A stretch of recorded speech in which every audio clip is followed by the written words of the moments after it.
E vamos para frente.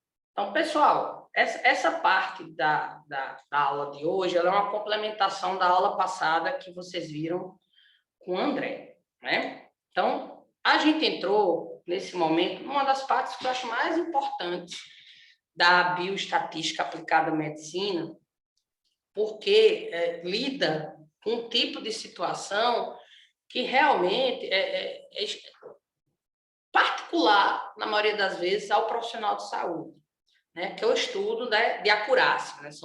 Como avaliar a acurácia de testes diagnósticos, não só nos estudos, mas como avaliar a aplicação disso na prática clínica.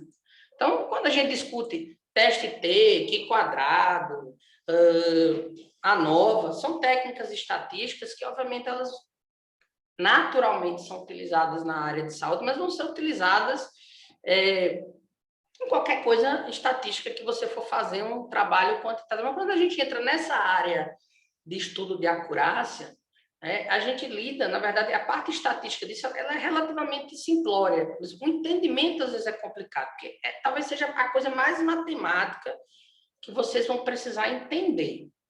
Então, vocês estudaram na aula passada com o André dois conceitos que eles são extremamente importantes nesse entendimento. O primeiro conceito é a sensibilidade. Alguém aqui saberia dizer o que é sensibilidade? Nas suas palavras. É a capacidade do exame dar positivo quando o indivíduo está doente. Perfeito. Certo. Muito bem. Apenas, Lucas, melhorando o seu conceito, que está corretíssimo, que eu quero vamos trocar a palavra capacidade por probabilidade, né? Então, quando eu digo que um exame tem 90% de sensibilidade, significa dizer que, considerando que o paciente que vai fazer o exame ele tenha a doença, esse exame tem 90% de chance de vir positivo, certo? Então, calcula-se a sensibilidade como? Você pega os indivíduos que têm o teste positivo, o número, você faz o examezinho, aquela tabela, todo estudo de acurácia, você normalmente compara o teste que você quer estar estudando com um teste padrão ouro, e você calcula a sensibilidade, é uma probabilidade, uma probabilidade os indivíduos que têm o teste positivo dentro dos indivíduos que têm a doença, Então, se você olhar o cálculo dessa tabelinha aqui, como é que eu calculo a sensibilidade? É o A, ou seja, os indivíduos que têm a doença e têm o teste positivo, dividido pelo espaço amostral, que são todos os indivíduos que têm a doença. Então, a sensibilidade é isso, é a probabilidade do teste vir positivo, dado que eu sou doente. É uma probabilidade condicional. Por outro lado, a especificidade é a probabilidade do teste vir negativo, ou seja, dado que eu não tenho a doença.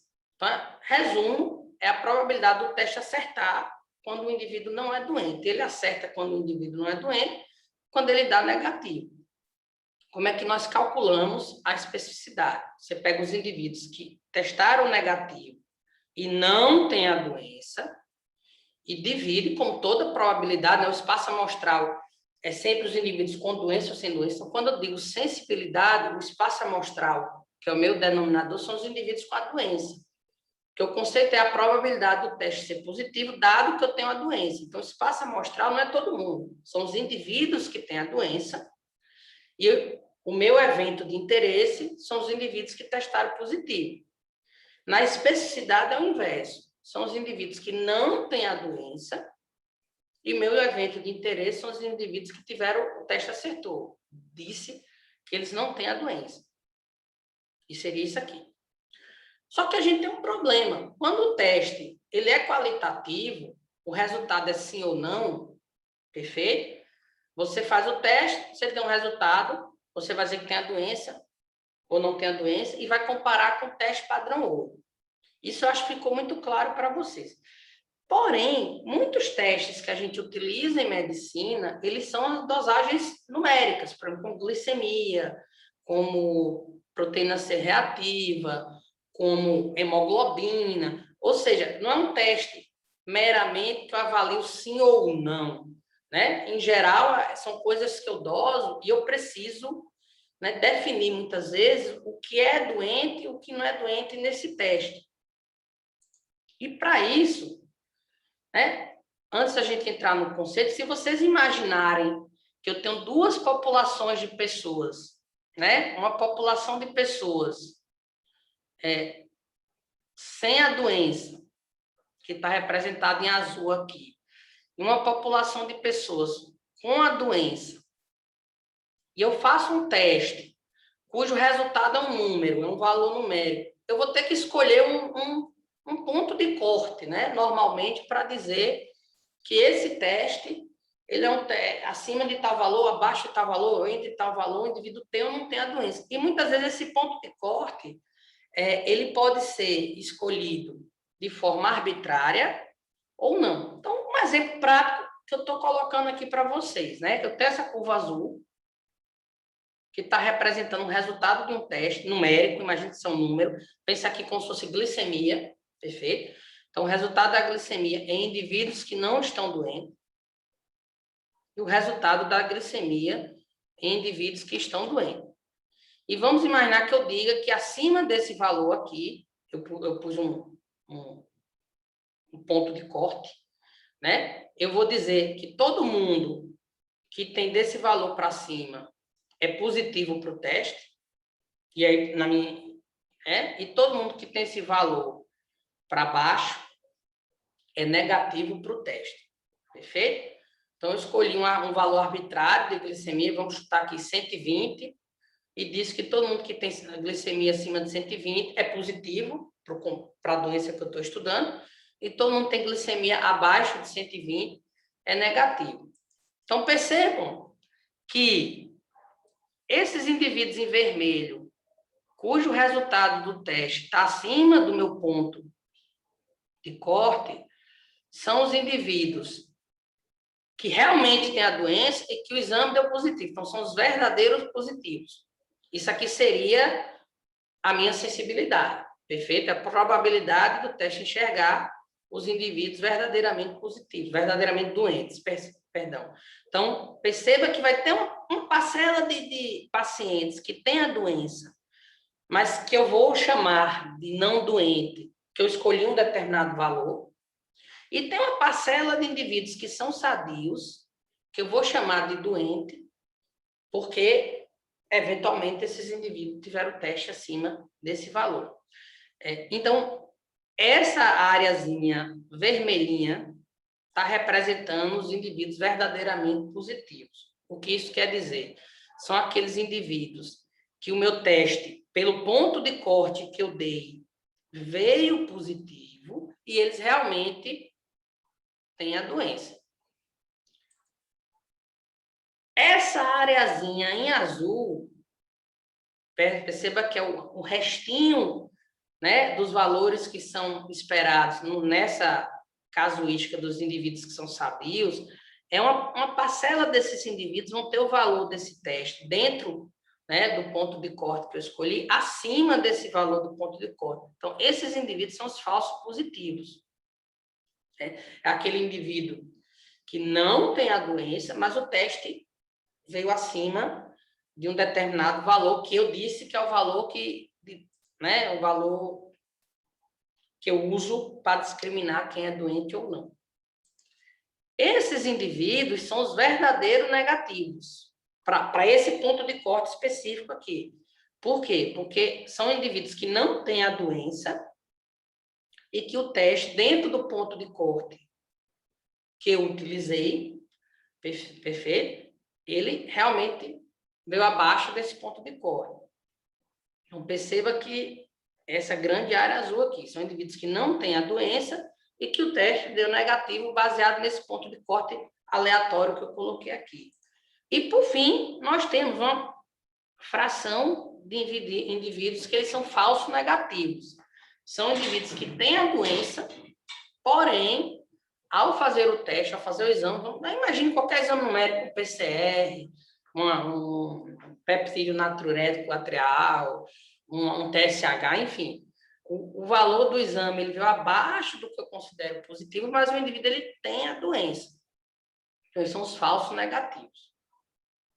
Se você olhar essa distribuição, à medida que eu vou mexendo, né, no valor que eu considero como ponto do corte, eu vou mexendo nessas proporções de quem é falso positivo, verdadeiro positivo, sensibilidade, especificidade. Então, perceba que se eu pegar daqui e vir para cá e dizer que a partir de agora eu vou considerar positivo quem está nesse tracinho aqui, por algum motivo, praticamente eu vou ter muito pouco falso positivo, porque todo mundo que não tem a doença... Opa, desculpa, é para voltar, perdão. Eu estou indo para frente. Pronto. Todo mundo que não tem a doença, se eu pegar esse ponto aqui, ó, vocês vejam a curva azul, que são as pessoas sem a doença, praticamente todo mundo que não tem a doença vai ter o resultado do teste abaixo desse ponto de corte. Se eu pegar esse aqui, teoricamente, todo mundo sadio vai ser negativo, de acordo com essa minha distribuição.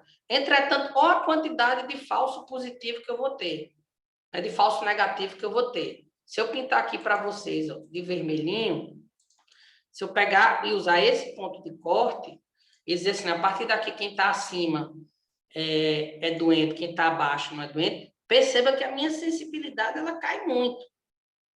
Porque a probabilidade de eu enxergar um indivíduo doente ela cai muito. Em compensação, a minha especificidade é de 100%. Porque todo mundo que não é doente, eu estou conseguindo dizer que não é doente. Então, um dos grandes desafios que a gente tem quando a gente está lidando com um teste, que ele é um valor numérico, que é a interpretação, é a gente encontrar, né?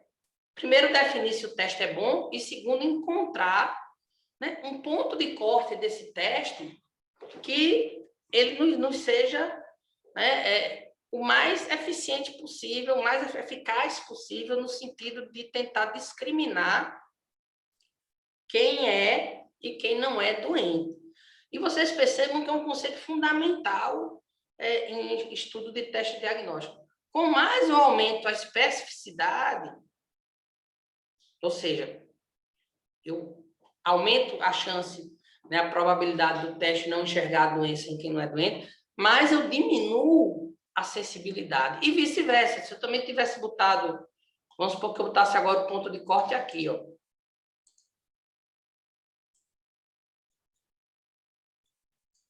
E dissesse que acima desse valor todo mundo é doente, eu teria uma sensibilidade de 100%, porque todo mundo que é doente está depois disso. Mas olha a minha especificidade, olha a quantidade de indivíduos sadio que ia ter um falso positivo, né? Porque nada é 100%. Então, dependendo do que você está estudando, às vezes você quer um teste com acessibilidade melhor, às vezes você quer um teste com especificidade melhor, às vezes você quer um teste que tenha uma boa sensibilidade, uma boa especificidade. Mas você precisa escolher, né, um ponto de corte e saber se na prática esse teste é bom. Então, quando a gente está lidando com valores contínuos, como o nosso teste diagnóstico, uma forma da gente estudar e analisar isso é construindo uma curva ROC, né? E a curva ROC é uma curva que a gente vai pegar um teste que ele é contínuo, vai escolher determinados pontos de corte e sempre trabalhar com esse par de medidas de ponto de corte que é do teste, que é a sensibilidade e a especificidade. E à medida que a gente for mudando esse ponto de corte, a gente vai alterar esses valores, porque, como vocês viram, e a gente vai construir uma curva com esses valores para determinado teste, para ver se esse teste é um teste de bom desempenho ou não. E essa curva, ela é chamada de curva ROC, né? ROC vem de Receiver Operating Characters, que na prática foi a primeira, né, a aplicação da curva ROC. Foi na época da Segunda Guerra Mundial, onde os funcionários, não é funcionário, né, mas as pessoas lá daqueles submarinos, eles, quando ouviam um barulho no radar, né, eles tentavam distinguir se aquele barulho que eles ouviam no radar era um ruído, e ruído nesse contexto significava não era nada, ou era um navio ou algum inimigo se aproximando. Então, eles, né, e eram sinais eletrônicos, e eles começavam a construir essas curvas e depois viam o quanto eles acertavam ou não, e assim sucessivamente. Hoje, uma das maiores aplicações da curva ROC é exatamente nessas ciências de estudo de exames diagnósticos. Por quê? Porque como é que eu comparo a curva? Eu vou pegando, mudando, eu pego um determinado exame, vou mudando o ponto de corte, e para cada ponto de corte, eu calculo a sensibilidade e calculo a especificidade. E aí eu construo uma curva que no eixo do Y tem a sensibilidade, ou seja, a sensibilidade vai de 0 a 100, e no eixo X tem a especificidade para os diversos pontos de corte que eu estou escolhendo. Então, aqui vamos dar exemplo nessa cor amarelinha que está bem aqui. Ó. É o mesmo teste, tá certo? Eu só mudei. Para essa cor amarelinha, ela veio para cá. Quando eu boto aqui no amarelinho, ela teve uma sensibilidade, eu vou imaginar aqui, de 80%, e uma especificidade, eu vou imaginar aqui, de 90%. Perfeito? Quando eu boto aqui o verdinho, perceba que ele tem uma especificidade muito perto do 100% e uma acessibilidade aqui nos 60%. Se eu pego aqui o ponto mais à esquerda, vou começar do ponto mais à direita da curva, que é o ponto de 100% de especificidade, ó, perceba que ele começa aqui, a acessibilidade está do quê? 10%, 20%, né? Então, à medida que eu vou mexendo nesses parâmetros, né, e dizendo que o ponto de corte é X, o ponto de corte é Y, e calculando a acessibilidade e a especificidade para cada limiar de ponto de corte que eu tenho, eu vou conseguir construir uma curva e olhar se, em geral, esse teste, primeiramente, ele é bom e, em segundo lugar, qual desses pontos seria o melhor ponto para eu escolher como ponto do corte para dizer que, a partir desse ponto, eu vou considerar o teste positivo. Um teste bom, um teste numérico bom, quando você faz a curva ROC, né, com mais para cima e para a esquerda ele tiver, melhor o teste.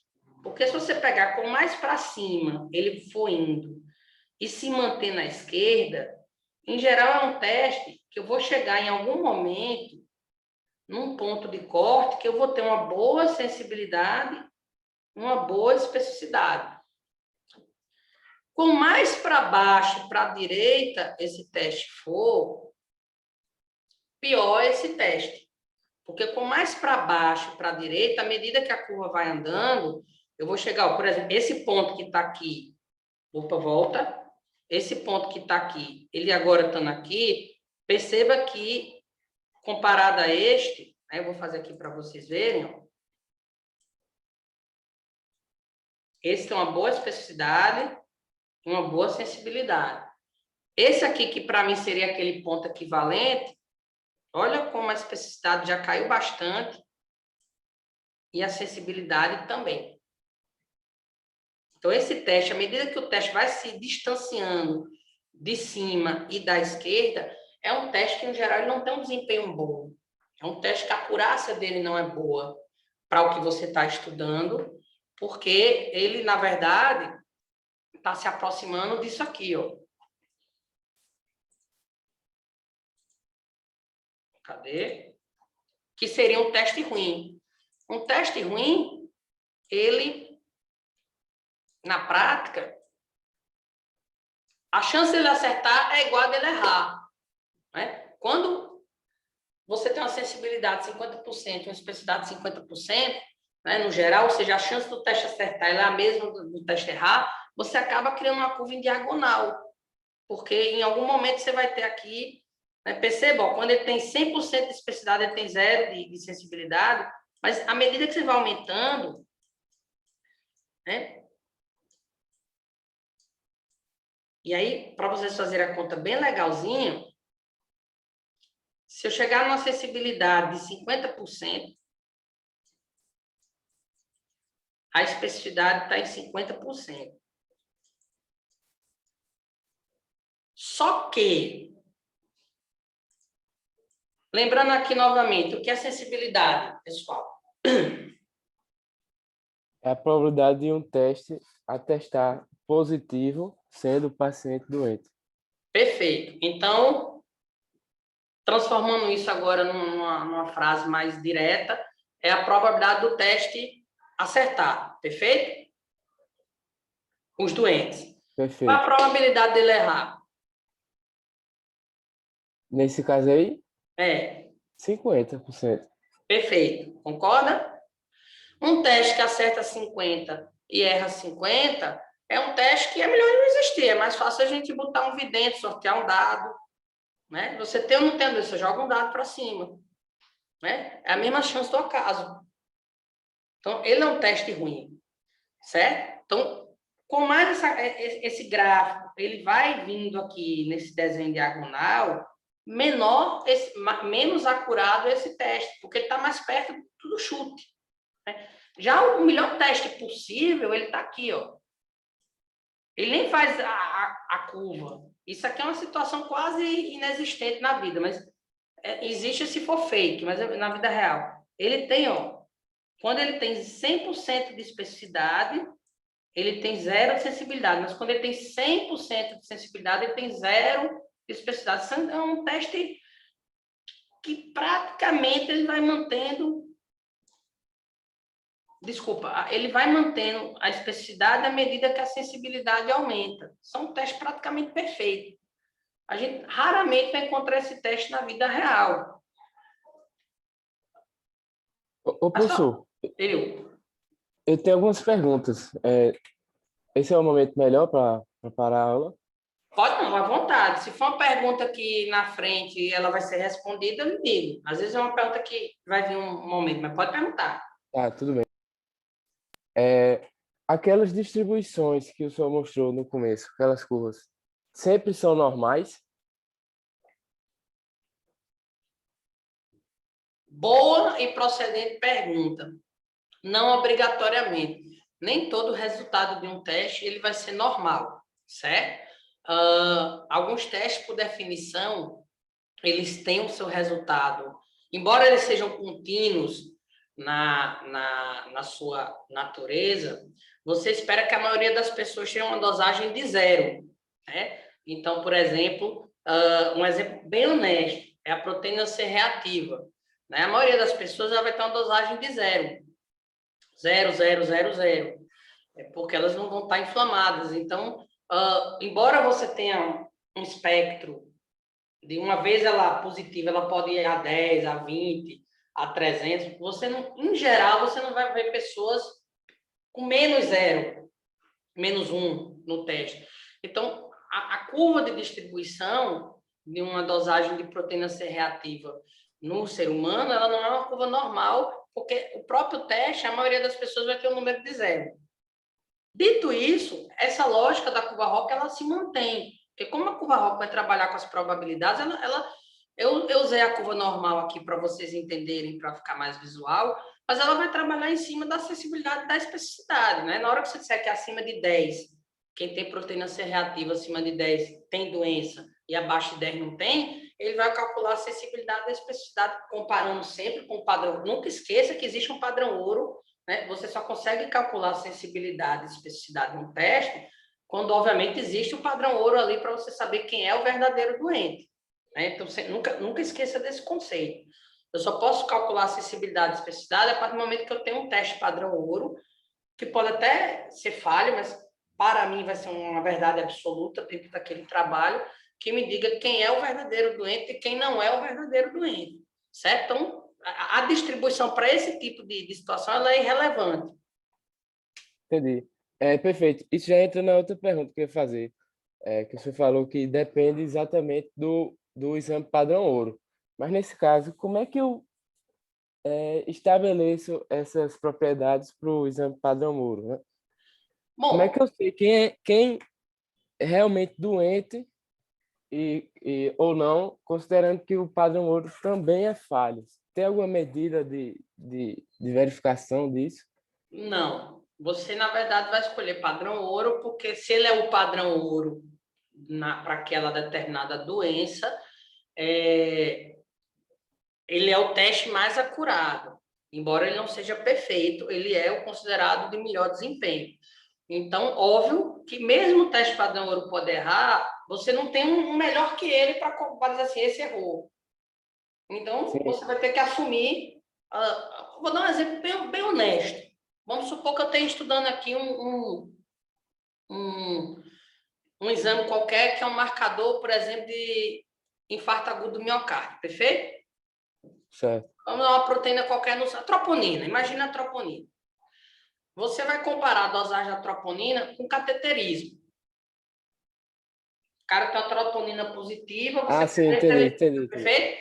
Na hora que Sim. você faz o cateterismo, para você vai ter duas opções. Ou o cara ocluiu a artéria ou não. Perfeito? Aham. Se você faz um cateterismo negativo, além disso, você vai para onde? Não tem como. Não tem como. Então, quando você faz um estudo de teste diagnóstico, você assume que o seu padrão ouro é infalível. Embora você assume para o estudo, sabendo que o padrão ouro tem suas falhas, mas digamos que dentro da logística de realização de exame, o padrão ouro para você, dentro do conceito do trabalho, ele tem um resultado infalível. E aí você quer ver, comparado com o padrão ouro, como o seu teste se comporta. Perfeito? Aham. É porque eu penso muito no contexto de Covid, né? O padrão ouro PCR. Mas, sei lá, vai que o PCR também é menos acurado do que a realidade, né?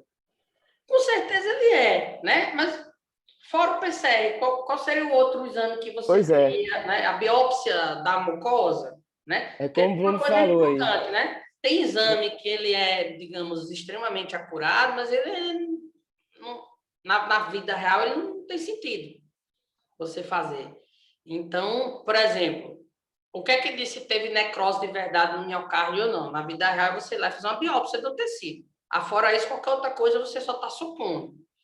Não tem condições de você estar fazendo biópsia miocárdica de todo mundo. Então, o padrão ouro do momento é aquele exame que no momento é o que mais acerta. Perfeito? Aham. Última coisa, um À raciocínio, queria vontade. saber se o senhor concorda. Eu só posso aplicar esses conceitos de sensibilidade ou especificidade quando eles andam juntos, né? Porque o senhor citou aí o exemplo de um teste com 50% de sensibilidade, né? Mas digamos que ele houvesse 100% de especificidade. Esse teste teria um valor, porque com alta especificidade eu consigo ver se o teste for positivo, ele realmente é positivo, né? Pensando, Exatamente. pensando naquela curva. Exato.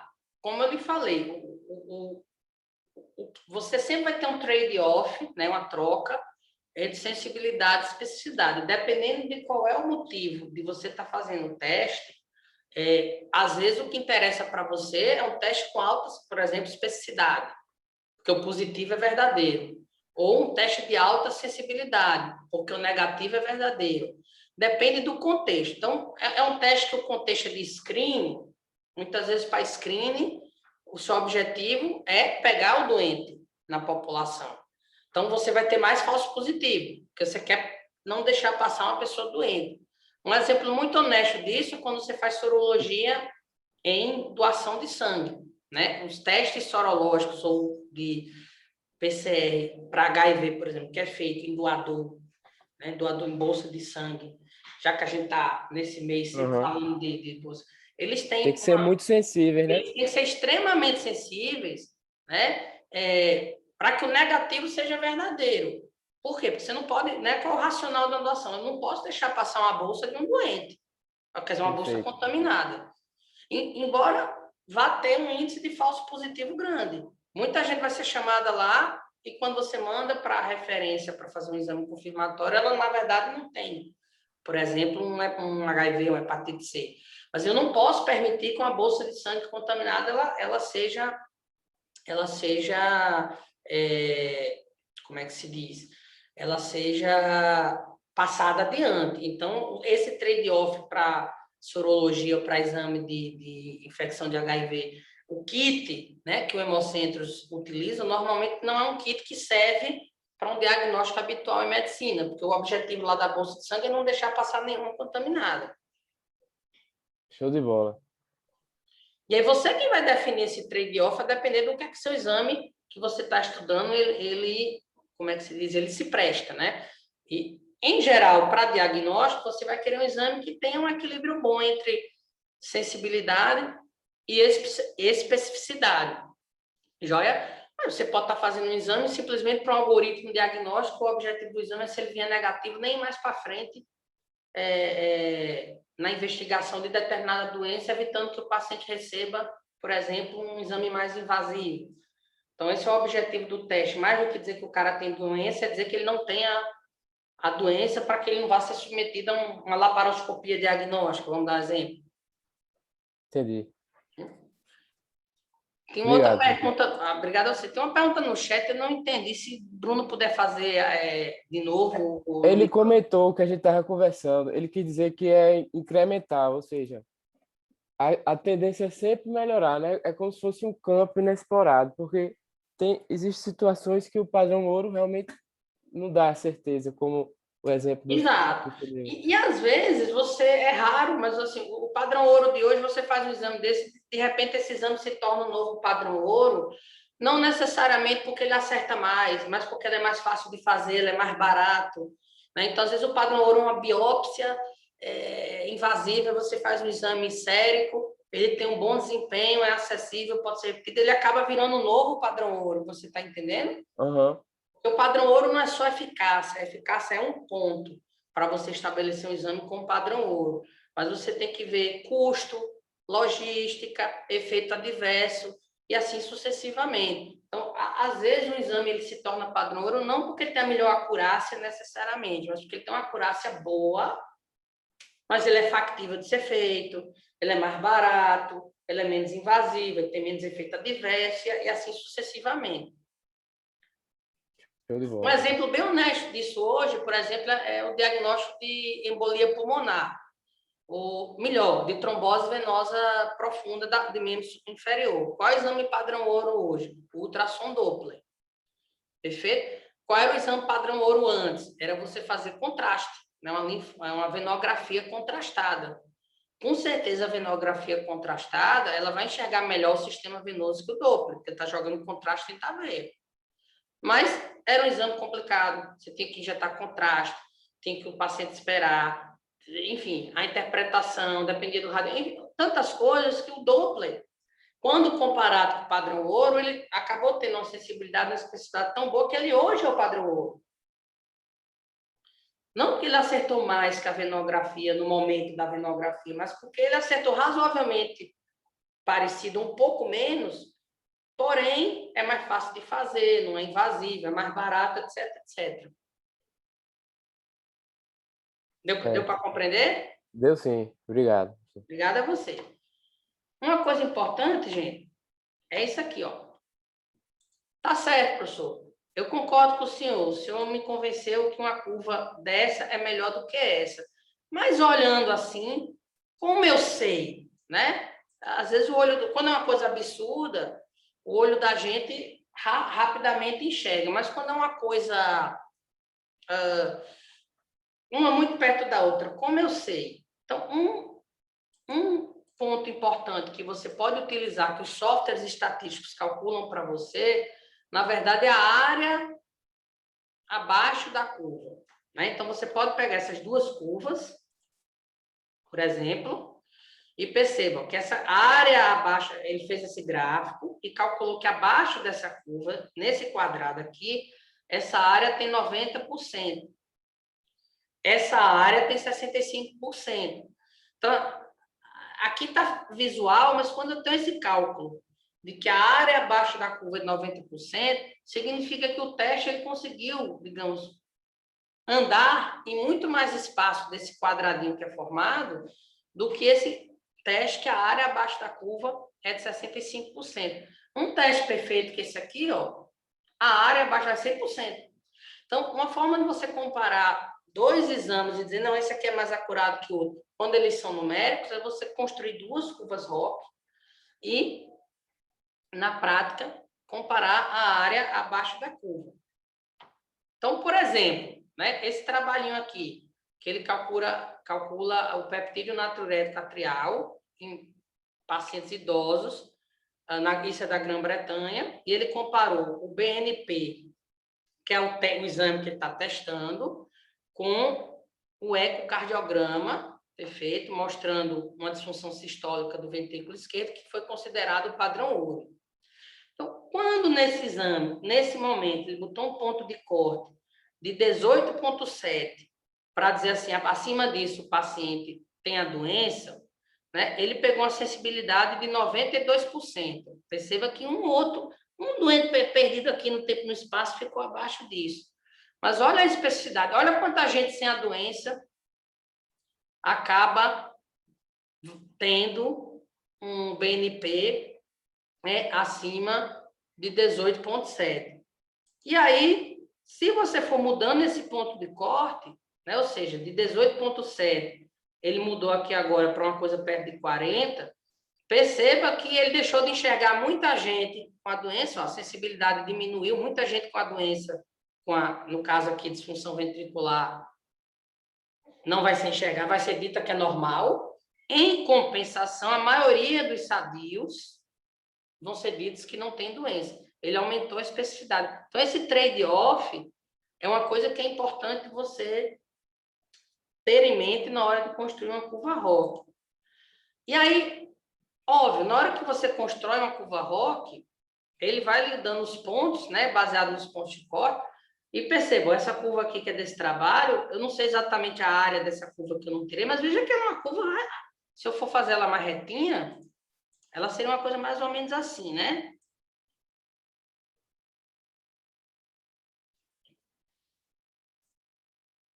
Aí você pergunta qual ponto de corte eu escolho para dizer que o indivíduo é doente, né? Já que tem vários aqui. Então, você tem duas opções para fazer essa escolha.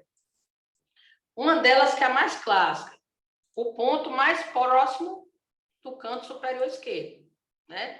Então, nesse caso, se eu escolher o ponto mais próximo do canto superior esquerdo e dizer assim, acima de 26,7, desculpa, eu vou considerar que o indivíduo tem disfunção cardíaca abaixo de 27,6, eu vou dizer que ele não tem.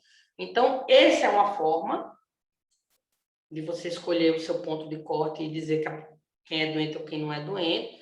E a outra forma é você, na verdade, não escolher o ponto de corte, é você fazer a curva ROC e, na verdade, eu quero um valor que me dá 90% de sensibilidade com 80% de especificidade. Você já tem a sua sensibilidade e sua especificidade definida do que você quer do teste, e o seu objetivo agora é saber qual é o valor acima do qual você, ou abaixo do qual, né, o valor do ponto de corte que você vai obter disso.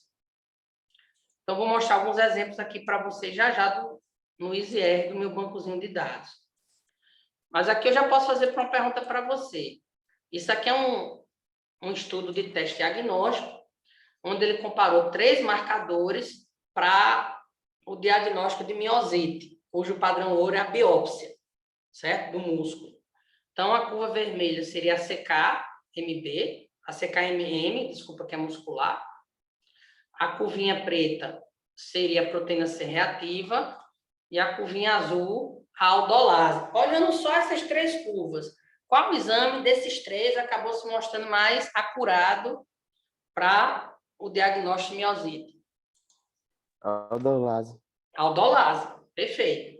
Porque olha como ela é uma curva que definitivamente se aproxima muito mais da parte superior e da esquerda, quando comparado com a proteína C reativa, e veja que o pior desempenho foi da CK-MM, certo? Então, às vezes, aqui também pode ser utilizado para prognóstico, para assim sucessivamente. Aí, prestem bem atenção agora.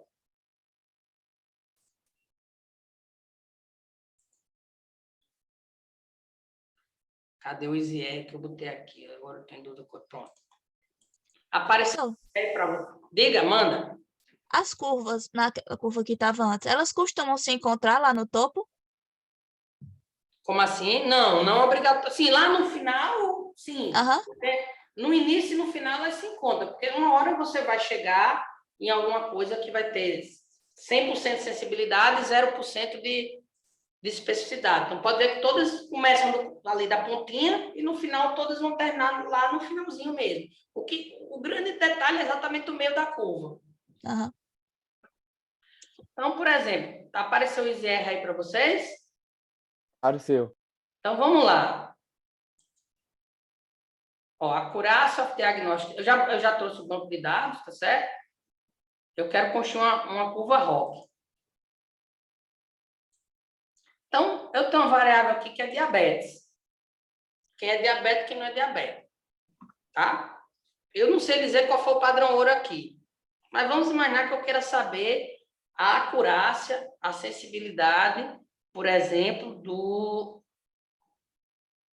da hemoglobina glicada, de me dar o diagnóstico de diabetes. E ainda quero mais, eu quero saber a sensibilidade, a especificidade, não só se esse exame é bom, que quem vai me dizer se o exame é bom não vai ser a curva, mas também eu vou escolher um ponto dessa curva, para dizer que acima dele ou abaixo dele, o indivíduo é considerado doente. O ISR, ele me dá duas opções automáticas. Eu posso pedir o que está mais perto do closed to top left corner, ou posso pedir, que é o que eu geralmente coloco, ele vai calcular o ponto da curva que vai ter a melhor trade-off entre sensibilidade e especificidade. E eu estou pedindo para fazer isso automático, mas você pode dizer que você quer acima de um determinado ponto, você vai dizer assim sucessivamente. E ele me constrói essa curva aqui, ó. E aí? É bom, né? Perceba que é um exame que está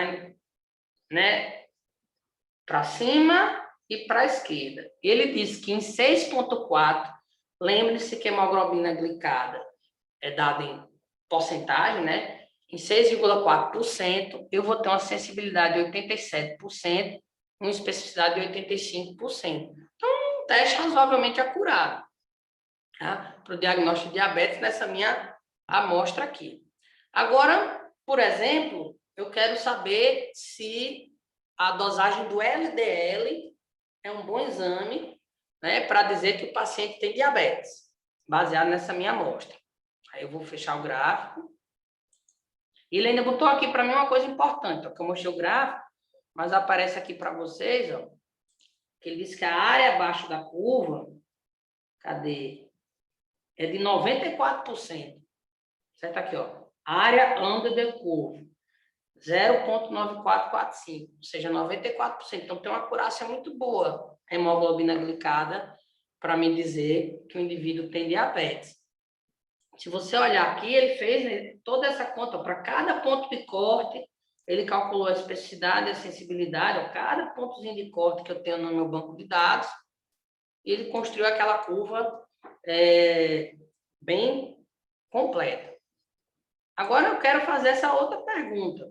Eu quero saber se o indivíduo, né, diabetes é a doença, eu quero saber se a dosagem de LDL é um exame legal para dizer que o indivíduo tem diabetes. Vamos supor que o padrão ouro, né? Hoje, eu estou trabalhando com coisas que são estabelecidas, mas vamos imaginar que você estava há 20 anos atrás,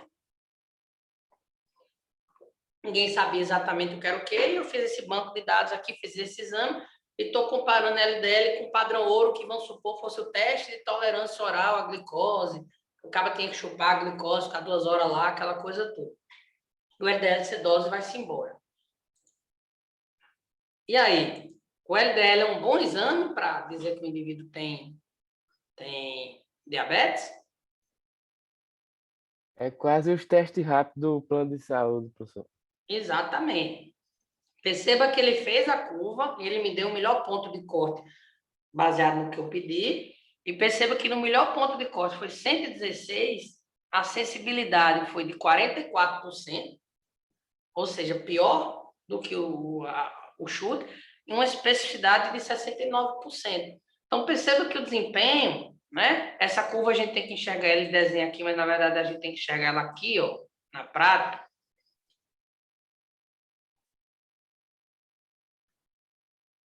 Que é partindo do 1, né? Perceba que o desempenho é pífio do LDL frente para dar o diagnóstico de diabetes. Né? Aí, quando você olha uma curva ROC, ela é muito visual, né? Se o desempenho do teste é bom ou ruim, porque, inclusive, ele está botando aqui para a gente, nesse gráfico, qual seria o desempenho do pior possível, que é aquela linha diagonal, e você vê que é pífio. Aí, vamos ver a área abaixo da curva?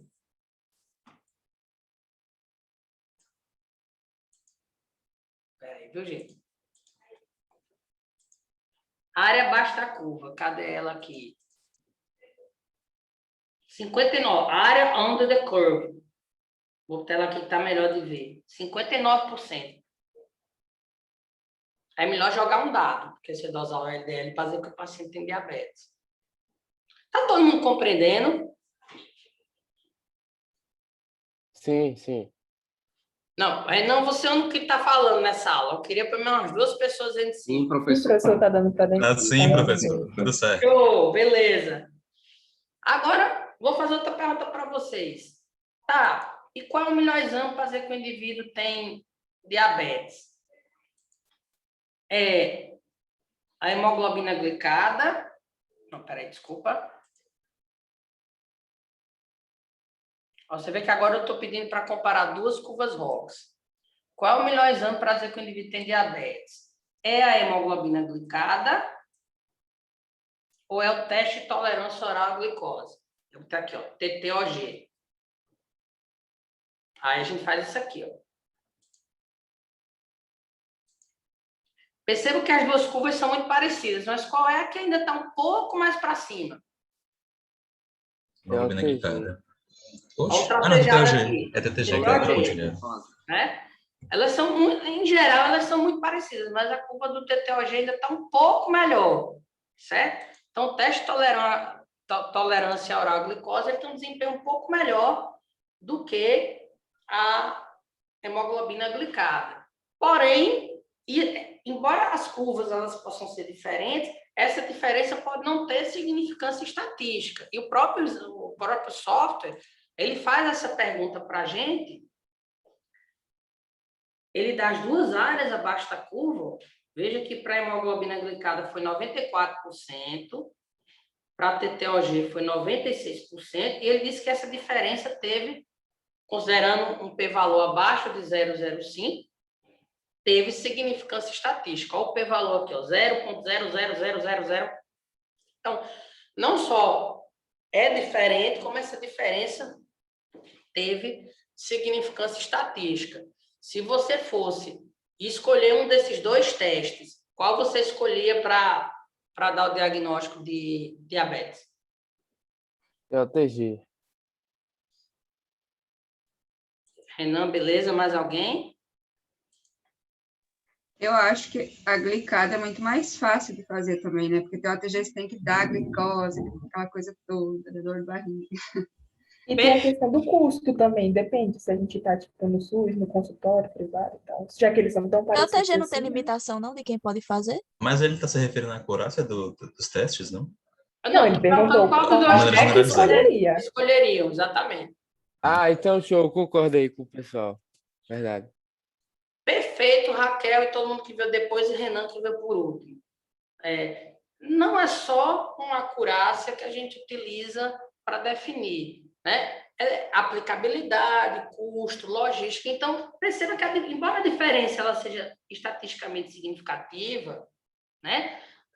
No global, São dois testes muito bons. Ó. Um tem na área abaixo da curva de 96%, é só 2% de diferença da área abaixo da curva. Então, a coisa que vocês têm que começar a parar e lembrar é que nem tudo que tem significância estatística necessariamente tem uma diferença impactante. Então, 2% de diferença na área abaixo da curva é muito pouco. Então, os dois testes são muito bons. Eu posso dizer que eles têm praticamente uma acurácia igual, embora, como esse banco de dados tem 3.000 indivíduos, qualquer mínima diferença diz que a diferença é estatisticamente significante. O inverso também é verdadeiro. Nem tudo que não tem significância estatística não quer dizer que o que você encontrou não seja relevante.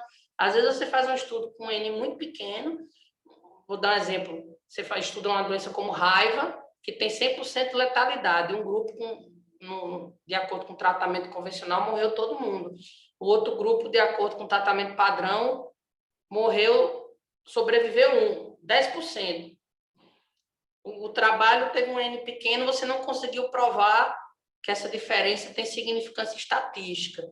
Mas olha a relevância, uma doença que mata todo mundo, você conseguiu alguma coisa que pelo menos 10% sobrevive. Então, é muito importante a gente não ficar sempre preso só a ter ou não ter significância estatística, a gente tem que ver especificamente também o que foi o nosso achado.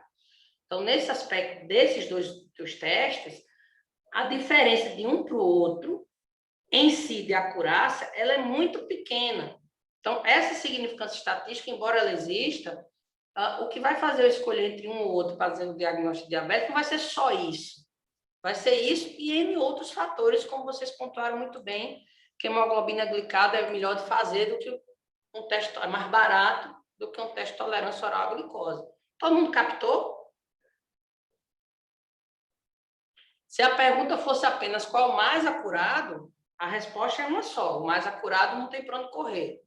Teste de tolerância oral à glicose. Mas se a pergunta é qual é o melhor teste para eu botar na prática, essa pergunta não requer apenas o mais acurado. Claro, um teste tem que ser acurado, mas ele tem que ser factível. Então, por exemplo, se vocês tivessem a opção de fazer o PCR para coronavírus, do suave nasal, que todo mundo faz uma cara feia, ou da saliva, qual vocês prefeririam? É só cuspir, não... Ou da saliva, professor. Alguém preferiria receber o suave nasal? Não, professor. Perfeito. Então, se às vezes se mostrar que a acurácia é relativamente parecida, né, o da saliva vai acabar ganhando espaço, porque é mais fácil, o cara abre o cospe e vai-se embora, do que o cara levar uma sapecada no nariz que parece uma biópsia. Já sai o diagnóstico ali se você tem rinite crônica, rinite atrófica, às vezes dependendo de onde vai o cotonete, sai se tem H. pylori, sai hipotálamo funcionante e assim sucessivamente. Então, percebam que a escolha de um teste não é só ele ser acurado. Obviamente, ele tem que ser acurado. Mas depois de ele ser acurado, você tem outros critérios para avaliar. Eu vou construir mais dois para a gente entrar na segunda parte da aula. E uma curva Roque que eu queria construir aqui para vocês é saber se para o diagnóstico de hipertensão, joia, a pressão arterial sistólica, considerando esse meu banco de dados, por si só é suficiente. Se eu não quisesse fazer mais nada, só medir a pressão arterial sistólica, qual seria, né, a acurácia dela e qual seria o melhor ponto de corte para dizer. E se você olhar aqui, perceba que praticamente está chegando aqui.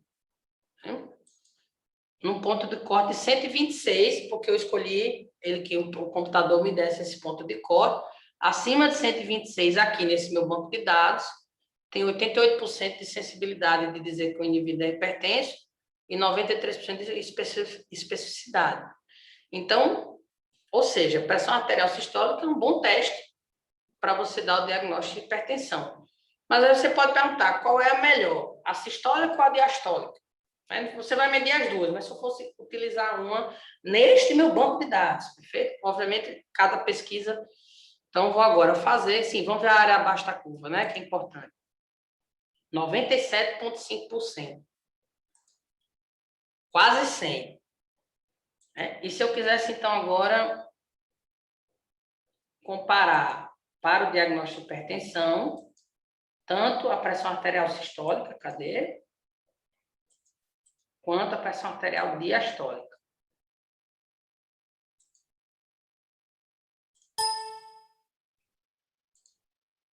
Aí você aqui tem, como esse banco de dados ele é um banco de dados de ensino, você tem uma situação que na prática quase você não vai encontrar. Mas olha a pressão arterial diastólica, como ela é uma curva ROC perfeita.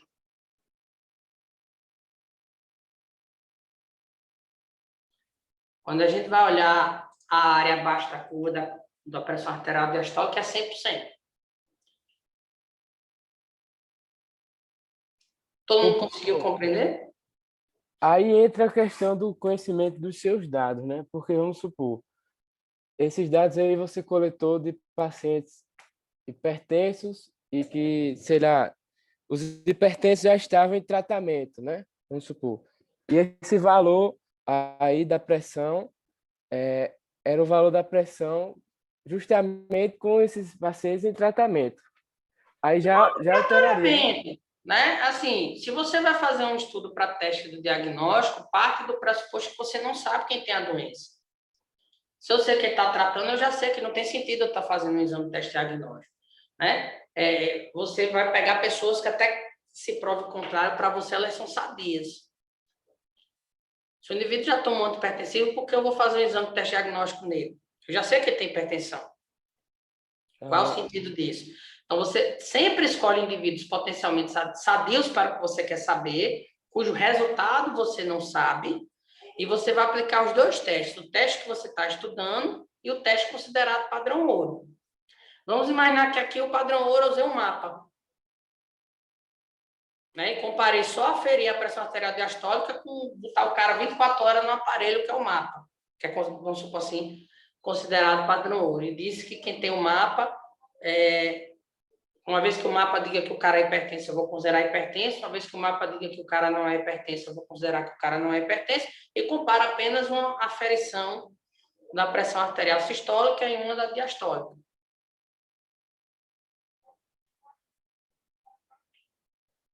Compreendeu? Entendi.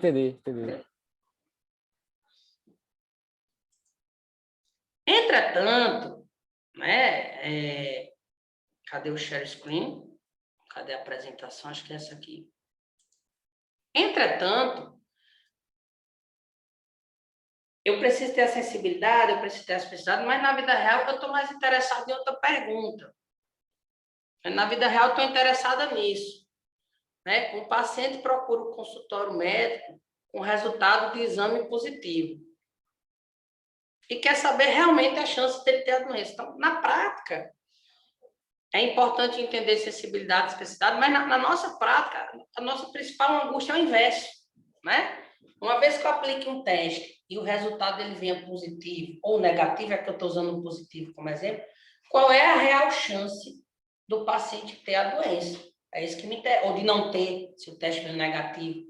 Então, o que me interessa muitas vezes na clínica, né, no dia a dia da prática, não é necessariamente a sensibilidade ou a especificidade. Isso é importante para escolher o teste que eu vou fazer. Mas uma vez feito o teste, me interessa o inverso. Né? Uma vez que o teste venha positivo, eu vou usar o exemplo sempre do positivo aqui, qual é a chance do paciente ter uma doença? Então, vamos lá, no seu dia a dia, você pediu agora, do nada, um dedímero, por nada, resolveu pedir naquele check-up, se vê um dedímero positivo. Qual é a chance do paciente ter um trombo? De ter uma trombose, num dedímero que você colheu aleatoriamente. Você pediu numa check-up, é por isso que tem que ter muito cuidado quando faz exame de rotina, se você não tem um motivo óbvio para fazer aquele exame, porque você pode se confrontar com esses resultados positivos. E aí, eu fiz outro exemplo, eu fiz um sumário de urina do nada e veio lá que eu tenho 4 piócitos por campo. Qual é a chance de eu ter realmente uma infecção de trato urinário? Então, há esse conceito, que é o inverso da acessibilidade, né? O inverso no sentido, qual é a chance do indivíduo ter a doença, dado que o teste é positivo, eu chamo isso de valor preditivo positivo. certo? Que é o que, no final das contas, nos interessa. É o valor preditivo positivo de um teste, né? Ou o valor preditivo negativo, considerando que o teste veio negativo. É isso que, na prática, a gente vai usar no dia a dia, né? Você pede um raio-x, ele veio com a normal, qual é a chance de você dizer que o cara não tem pneumonia? Você pede não sei o quê, ele veio... Você pede um PCR para Covid, ele veio negativo, positivo. Qual é a chance de ele ter Covid ou de ser apenas um artefato de uma Covid anterior que ele teve? Ou o inverso, o cara focinho de Covid e você pede um PCR para Covid e veio negativo. Qual é a chance de ele não ter Covid? Então, esses conceitos, valores preditivos positivos e negativos, eles não podem ser extrapolados do trabalho científico para a vida real. Por quê? Porque para você calcular isso na vida real, você precisa ter um conceito importante, que é a prevalência da doença no contexto que você está estudando. E, em geral, quando a gente faz exame diagnóstico para calcular sensibilidade e especificidade, a prevalência da doença naquela corte, ela acaba sendo, muitas vezes, manipulada, né? Você, né, não tem que ter Por exemplo, se eu quero saber um exame bom para mieloma, eu vou pegar paciente de onde? Da comunidade? Não, eu vou pegar paciente de um centro oncológico, onde a prevalência de mieloma múltiplo ali dentro ela é muito maior do que vai sair na unidade básica de saúde. Então, não posso aplicar aquele conceito de valor preditivo positivo de um trabalho de, sei lá, de exame de mieloma múltiplo, que foi feito pegando paciente de uma clínica de hematologia com pico monoclonal positivo, ou seja, quase tendo mieloma, e aplicar para alguém que chega no meu consultório com esse mesmo exame positivo do nada, tranquilo, porque são prevalências diferentes, né? Você tem que ter uma ideia da prevalência da doença na população, e quando eu digo na população, não é só geograficamente falando, mas é assintomático, para você poder calcular o valor preditivo positivo, certo? Então, essa pergunta a gente vai responder no final, né? Um paciente procura o consultório médico com resultado de exame positivo e quer saber a chance de ele ter a doença. O exame tem sensibilidade de 95%, especificidade de 90%, e a prevalência da doença no contexto é 4%. E ele quer saber, né? Esse exame, qual é, após o resultado do exame, ou seja, a probabilidade de ele ter a doença antes de fazer o exame, que nós chamamos de probabilidade pré-teste, é igual à prevalência da doença no contexto. Mas depois que ele faz o exame, o quanto esse exame muda essa probabilidade pós-teste, que nós chamamos de valor preditivo positivo. Porque um exame ele é bom não só porque ele tem uma boa sensibilidade e uma boa especificidade, mas ele é bom porque ele muda a conduta. Certo? Então, um exemplo importante está aqui, ó. Do ponto de vista epidemiológico, a prevalência é uma medida de probabilidade antes que algum teste diagnóstico seja feito. Então, se eu perguntar aqui qual é a probabilidade de Renan ser hipertenso, eu não medi nenhuma pressão arterial de Renan, não sei nada. Então, eu vou ver a idade de Renan, o sexo de Renan, ver se Renan tem história familiar positiva, se fuma, e isso vai me dar uma ideia, né, da probabilidade de Renan ser hipertenso antes de eu aferir a pressão arterial, né, que seria mais ou menos a prevalência esperada de hipertensão arterial na população como um todo, não. No indivíduo do sexo masculino, da faixa etária de Renan, que fuma, e assim sucessivamente. Baseado nisso é que eu vou poder entender se eu aplicar um teste diagnóstico vai fazer uma diferença em dizer ou não que Renan é hipertenso. Certo? O valor preditivo positivo, por exemplo, na verdade, já é o inverso, é uma medida de probabilidade, inverso não, já é outro conceito, é uma medida de probabilidade depois que temos a informação do teste. Então, a gente vai ter que aprender a intercambiar da probabilidade pós-teste, pré-teste, desculpa, ou seja, partindo do ponto de vista da probabilidade do indivíduo ter a doença antes de eu fazer qualquer teste, baseado na minha anamnese, no meu exame físico e na população, aplico o teste e ele sendo positivo, qual é a probabilidade dele ter a doença, que seria o valor preditivo positivo. E probabilidades pós-teste são probabilidades condicionais, né? Porque o paciente pode ou não ter a doença. Né? O teste não é 100% perfeito. Então, Primeiro conceito que a gente precisa aprender para fazer essa continha é que a gente vai ter que calcular a chance do indivíduo ter a doença antes de aplicar o teste. E chance, como eu já expliquei para vocês, não é probabilidade. Chance é uma razão entre a probabilidade de um evento ocorrer dividido pela probabilidade desse evento não ocorrer. Perfeito? Então, se a probabilidade do indivíduo ter a doença antes de fazer um teste é a prevalência, a chance dele ter a doença antes de ele fazer o teste é a prevalência dividido por 1 menos a prevalência. Então, um exemplo bem honesto aqui. Se a prevalência de determinada doença na população é 20%, significa que a probabilidade do indivíduo ter a doença é 20% e dele não ter a doença é 80%. Aí você faz essa continha aqui, inclusive é 0,2 dividido por 0,8, vai dar 1/4. Então, a gente disse que a chance do indivíduo ter a doença na população é uma pessoa para cada 4 pessoas, certo? Então, o conceito de chance é um pouco diferente do conceito de probabilidade. Alguma dúvida no conceito de chance aqui? Tudo certo, professor. Tranquilo, professor. E aí, o que é que eu quero? Eu quero sair da probabilidade pré-teste. Professor, Sim. só uma coisinha que eu fiquei em dúvida. Se esse número der maior que 1, aí, por exemplo, ficou 1/4, né? Então é uma pessoa para cada 4 pessoas.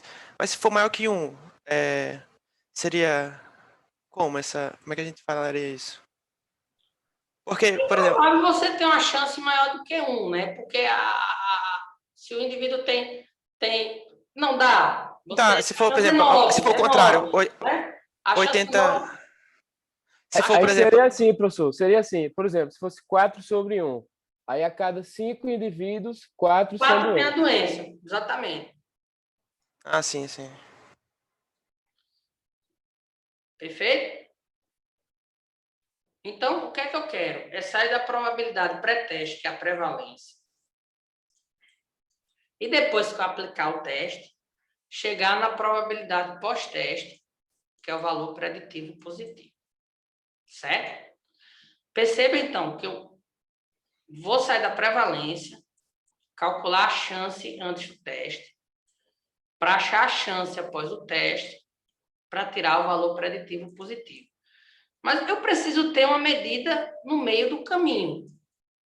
E essa medida, ela é conhecida como razão de verossimilhança, que é o likelihood ratio. Perfeito? O likelihood ratio, ele estima o impacto do resultado do exame no seu julgamento clínico, né? A gente tem a razão de verossimilhança positiva para um resultado positivo e a razão de verossimilhança negativa para o resultado negativo. E aí, eu consigo fazer esse cálculo que qualquer aplicativo de você ter no celular consegue fazer. A gente vai fazer uma vez ele aqui todo bonitinho, mas na prática, né? Se eu pegar a razão de chance pré e multiplicar pela razão de verossimilhança, eu vou achar a razão de chance pós. Joia? A razão de chance pré vai ser sempre a prevalência dividido sobre 1 menos prevalência. E a razão de chance pós vai depender se eu estou trabalhando com exame positivo ou negativo, mas eu vou usar sempre o positivo. Ele vai ser o valor preditivo positivo, lembre-se que a razão de chance é probabilidade, sobre o valor 1, desculpa, 1 menos valor preditivo positivo. Professor, só uma coisa. Essa razão de verossimilhança, aí quando eu for multiplicar pelo RC-pré, eu vou multiplicar pela fração inteira ou só pelo numerador de cima? Não, você vai multiplicar pela fração, né? Tá. Isso é a conta. Certo? E isso é a conta. Perfeito? A gente vai fazer exemplozinho aqui com vocês. E depois eu vou mostrar aqui no software, ele calcula isso, é só a gente pôr os parâmetros, mas na prática. Então, o que me interessa para vocês, o que eu quero trabalhar com vocês, é a razão de verossimilhança positiva, tá? Que é a chance do resultado positivo em doentes, que é a probabilidade, e a chance do resultado positivo em não doentes. Quando você faz todas essas contas aqui de probabilidade, no final você chega... Como é que eu calculo uma razão de verossimilhança positiva? Eu pego a sensibilidade, que é o verdadeiro positivo, e divido por 1 menos a especificidade, que é o falso positivo. Então, se eu fizesse, transformasse isso aqui...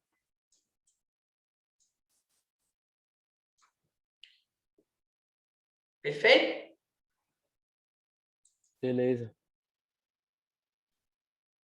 Essa é uma das aulas mais matemáticas que vocês vão ter. E só para vocês terem uma ideia, ó, um teste com razão de verossimilhança acima de 10 ou abaixo de 0,01, porque quando a razão de verossimilhança ela é positiva, ela acima de 1, é um teste positivo, quando é para 0 ponto não sei o que é o teste negativo, é um teste muito bom. Quase sempre ele muda o seu julgamento clínico, tá? Quando é entre 5 e 10, é um teste de valor moderado. Pode ter impacto no julgamento clínico. Quando é entre 2 e 5, tá? Eu estou trabalhando aqui no conceito a positiva, mas vocês podem aplicar para o 0 negativo. É um teste fraco. Raramente vai mudar alguma coisa na vida de alguém esse teste. E quando é abaixo de 2, é um teste que, na prática, não vai mudar nada na vida do doente. Você vai aplicar para nada, né? Raramente muda o julgamento clínico. Vocês vão ver por quê. Porque agora sim... Manda? Desculpa interromper. Só em termos conceituais, assim, verossimilhança seria? Verossimilhança, boa pergunta, né? A likelihood, se você for traduzir, seria, na verdade, a chance do exame acertar. E o que é a chance do exame acertar? Pensando no exame positivo. É a proporção de verdadeiros positivos dividido pela proporção de falsos positivos, certo? O nome verossimilhança, se você me perguntar por que escolher esse nome, don't ask me, eu não sei exatamente o porquê, né? Mas na prática, assim, quanto mais o exame acerta, em relação com mais ele erra para o mesmo conceito. Então, se você for positivo, né, é a proporção, a probabilidade dele achar do teste ser positivo em quem é doente, e isso nós chamamos de sensibilidade, sobre a probabilidade do teste ser positivo em quem não é doente, e isso nós chamamos de, não tem um nome para isso, mas é o complementar da especificidade, que é o falso positivo. Entendi, obrigada. Ô, professor, e por que não se usa isso muito aí na prática? Eu, pelo menos, não vejo. O pessoal fala mais os conceitos de sensibilidade e especificidade. Porque a galera não sabe, né? Infelizmente, não sabe aplicar os conceitos corretos, estatísticos, pega um valor único e aplica para todo mundo. Mas isso é o que a gente deveria estar aplicando, partindo do pressuposto que às vezes você não sabe a prevalência real, mas você tem uma ideia da prevalência, e sempre lembrando, no contexto que você está atendendo. Um exemplo prático, eu sou hematologista, trabalho com leucemia. Estou atendendo no Laureano um paciente com leucocitose. E estou atendendo na unidade básica um paciente com leucócito normal. Qual é a prevalência de leucemia? É maior em quem tem leucocitose ou é maior em quem tem leucócito normal? Leucocitose. Pronto. Então, eu tenho que ter uma noção mais ou menos desses valores. Às vezes eu não tenho esse valor exato, né? Porque você não tem... Para poder aplicar isso, para ver o quanto o teste muda o meu resultado, né? Se eu já tenho um paciente com leucocitose, com a prevalência maior de poder ser leucemia, adianta eu estar pedindo, por exemplo, um VHS vai mudar muito meu julgamento clínico? Muito provavelmente não, porque ele já tem uma probabilidade de ter a doença maior, certo? Beleza. Então, eu vou pegar a prevalência, calcular a chance pré, multiplico pela razão de verossimilhança positiva e no outro lado da equação eu vou tirar o valor preditivo positivo. E a gente vai ver como fazer isso aqui.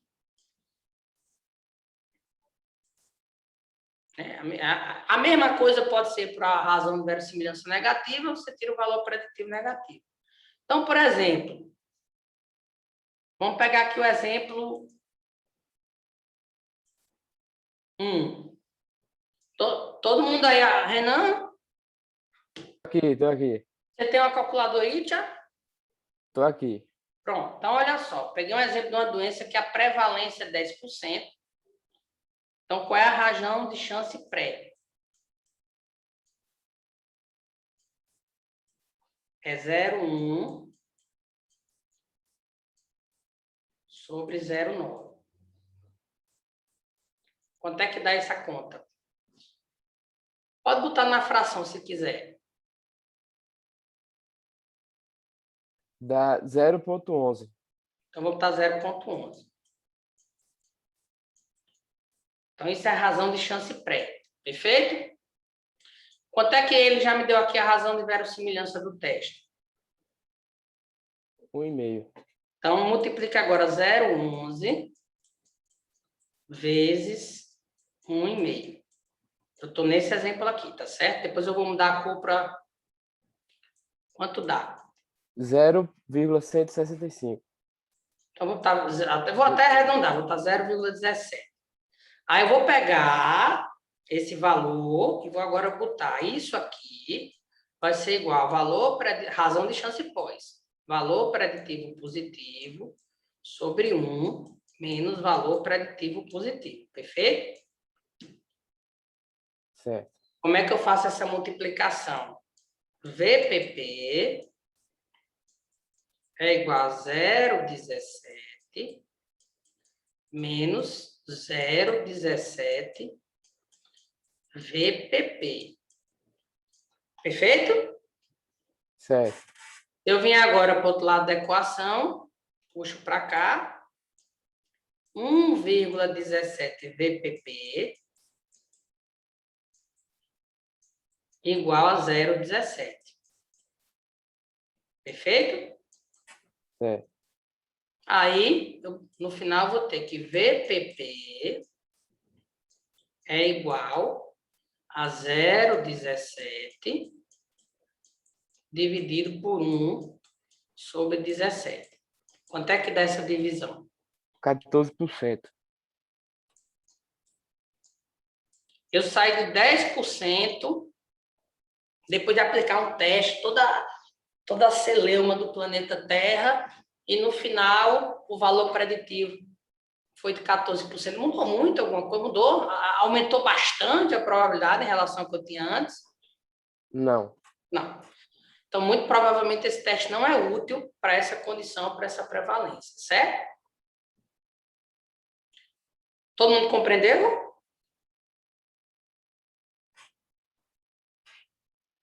Sim, professor. Aí eu vou fazer agora a mesma conta, usando de vermelhinho, o exemplo 2, que o que vai mudar vai ser a razão de verossimilhança positiva. Então, a prevalência é a mesma, então vou pegar o 0,11 aqui, só que em vez de multiplicar por 1,5, eu vou multiplicar isso aqui por 15. Quanto é que dá 1,6. essa conta, Renan? 1,6. 1,6, muito bem. Aí, em vez de 0,17, eu vou estar aqui que 1,6 é igual a VPP sobre 1 menos VPP. Então, vou botar aqui que VPP é igual a 1,6 menos 1,6 VPP. Quando eu chegar no final dessa história todinha, VPP vai ser igual a quê? 61%. Não, certo. Eu já chego para você, mas é 1,6 dividido por 2,6, não é isso? Isso. Isso deu quanto? 61. Olha como mudou. Eu tinha uma probabilidade pré-teste de 10%. Depois que eu apliquei o exame, o valor preditivo positivo subiu para 61%. Então, esse exame me foi muito útil e talvez eu possa parar aí, dependendo do contexto clínico. Todo mundo compreendeu? Sim, professor. Professor. Perfeito. Eu queria fazer só mais um aqui e a gente depois ir para o exercíciozinho e mostrar no software como é. Aí eu vou apagar aqui que eu vou fazer o quarto.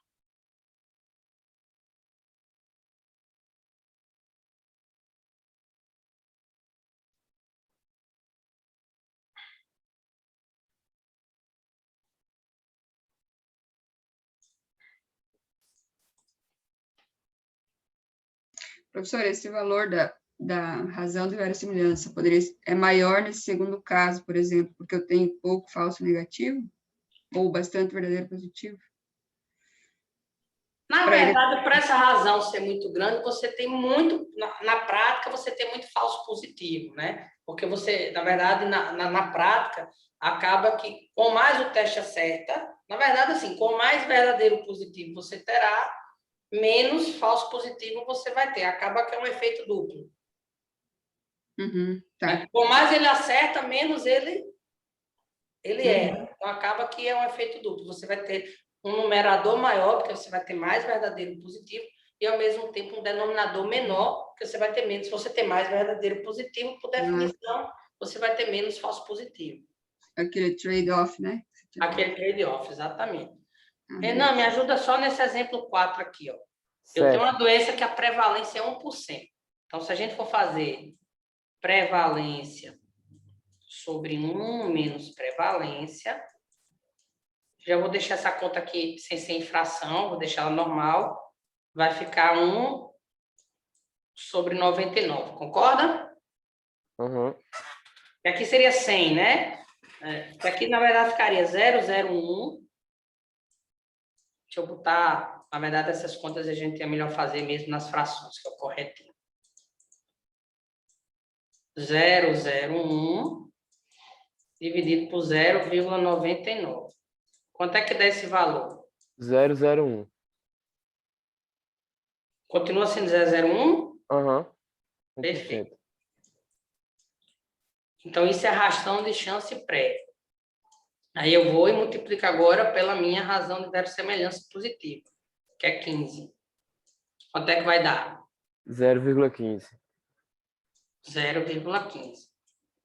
Aí eu vou agora para o outro lado da equação. 0,15 é igual a VPP sobre 1 menos VPP. Na prática, eu vou ter que VPP é igual a 0,15 menos 0,15 VPP. E aí, quando eu passo para o outro lado da equação, eu vou dizer que VPP, na prática, é igual a 0,15 dividido por 1,15. Que dá 13%. 13%. 13%. Olha o impacto. Ah, professor, mas o valor preditivo positivo ainda é baixo. Mas você sabe de uma coisa que era 1%. Você aumentou em 10 vezes a probabilidade em 13 vezes a probabilidade de ser positivo. É porque, óbvio, como a probabilidade de ser positivo no seu teste era muito baixa, também você não vai ter um exame. Você teria que ter um exame com likelihood rate de, sei lá, 100 para que isso fosse para 60%. Mas pense numa doença extremamente rara, você fez um teste que saiu de 1% e aumentou a chance da doença existir 13%. Então, esse teste é excelente, continua sendo útil, porque, embora o valor preditivo positivo final ele ainda é pequeno, a probabilidade pós-teste, mas ele é 13 vezes maior do que antes. Aí, dependendo do contexto, isso você requer um segundo exame, ou vai para frente, e assim sucessivamente. Todo mundo compreendeu? Sim, professor. Francisco? Ok. A aula está toda praticamente em inglês. Do you understand?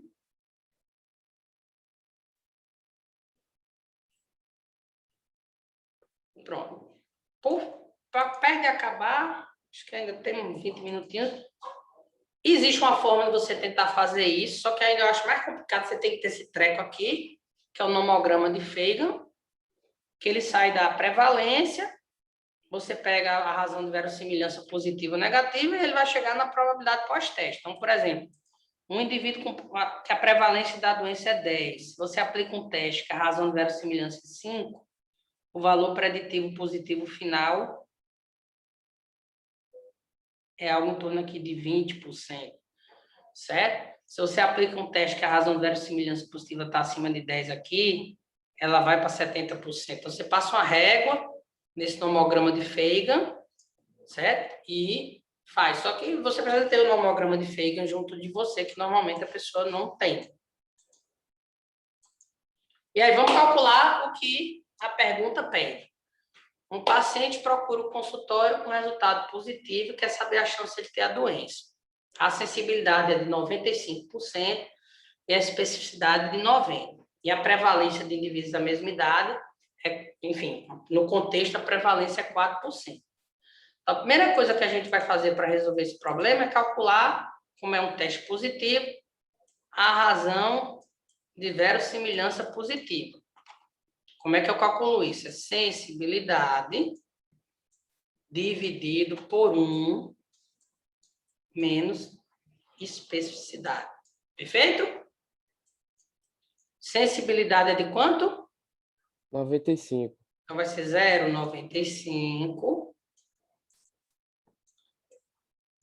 A especificidade é 90. 1 menos 90 dividido por 0,1. Quanto é que dá isso aqui, Renan? 9,5. Então, 9,5. Perfeito. Isso é a razão de verossimilhança positiva.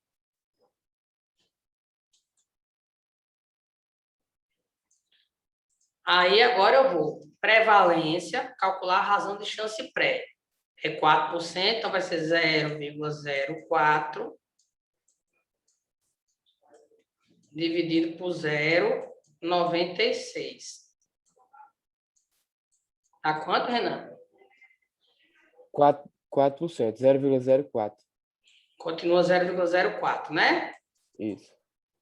Aí 0,04, que é a razão de chance pré, vezes 9,5. Quanto é que dá esse valor? 0,39. Perfeito.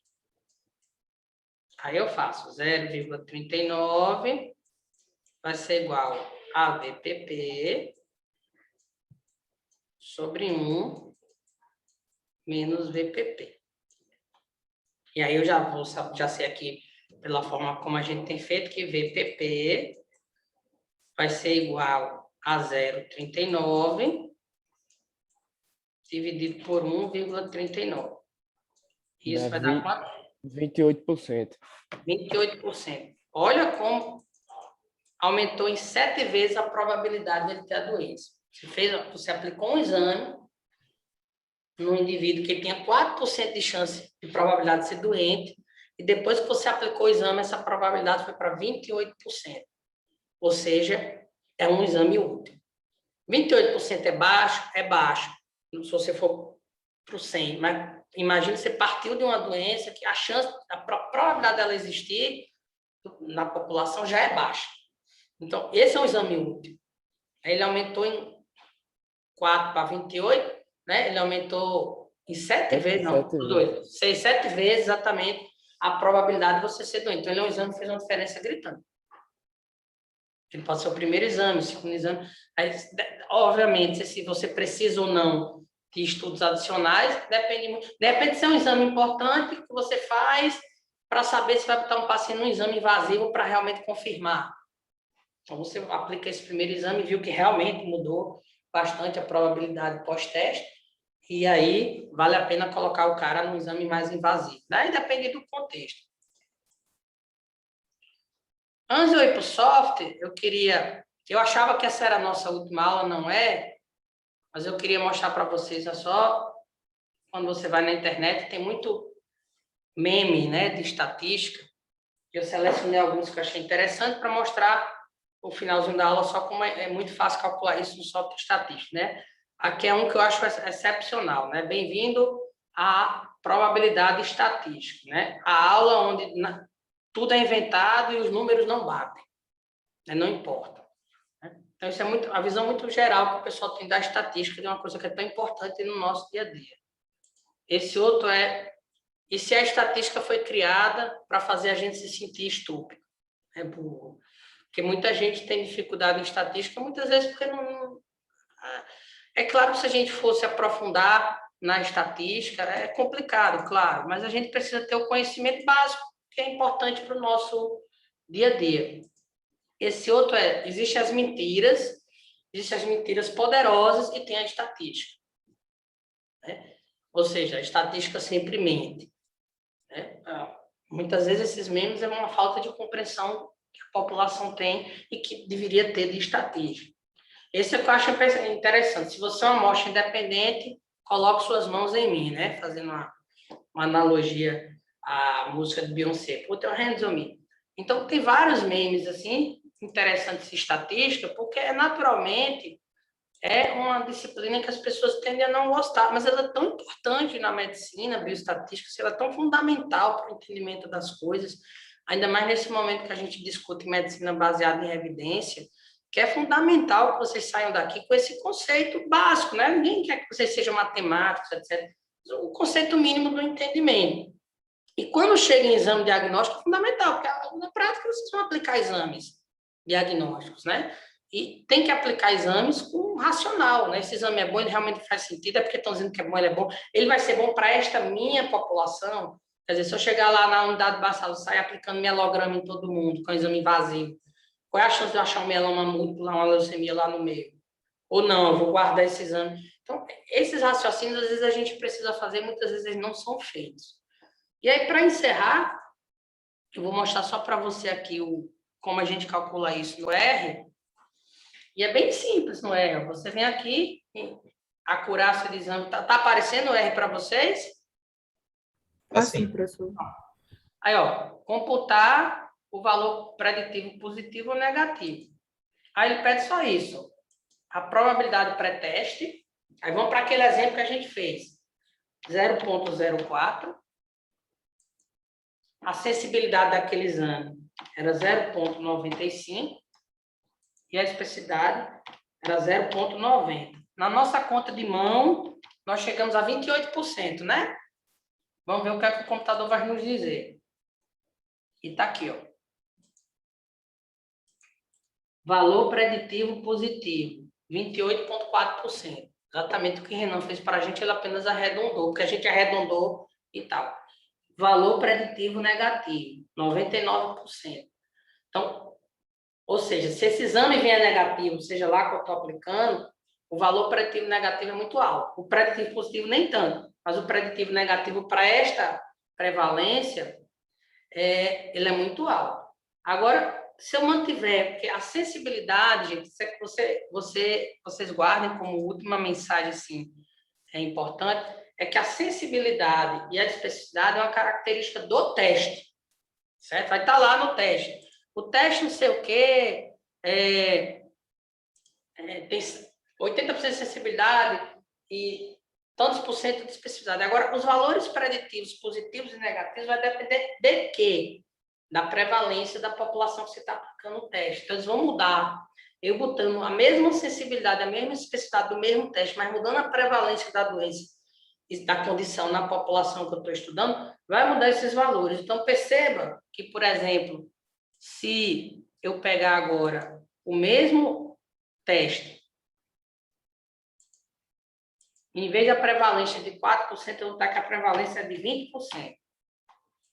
O teste tem uma sensibilidade de 0,95. Uma especificidade de 0,9. Olha aqui que... A sensibilidade você colocou 0,05. Ah, tá. Então, peraí.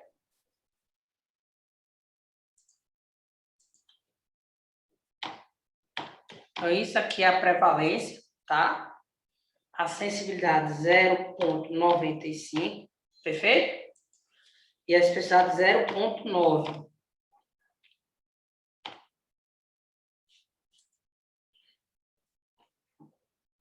Olha só, o valor preditivo positivo. O cara saiu de 20% para 70%. Praticamente está dizendo a você que ele tem a doença. O valor preditivo negativo continua muito bom, 98%. Certo? Então, baixou um pouco. Perceba que na outra condição era 99%. Mas o que é que aumentou bastante aqui? O valor preditivo positivo, porque eu mexi, né, 5 vezes na prevalência da doença. Agora, só um último exercício. Mantendo a mesma prevalência, que é de 0,20. Mantendo a mesma especificidade, que é 0,95. Desculpa, sensibilidade.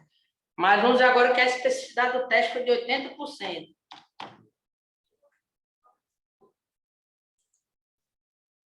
Olha como já não é um teste que ainda é bom, né? Ele saiu de 20% para 54% no seu valor preditivo positivo. Dobrou, né? Assim, é porque quando a probabilidade pré-teste já é alta, se você dobra ela, vai para 40%, saiu de 20% para 54%, não foi aquela coisa... 54% é muito, mas se você imaginar o que era antes, dobrou. Ele não aumentou 10 vezes. Por quê? Porque se eu pegar o likelihood ratio disso que eu fiz, e aí eu vou fazer a última continha para vocês, o positivo, que é o que interessa para mim, nesse momento, é a sensibilidade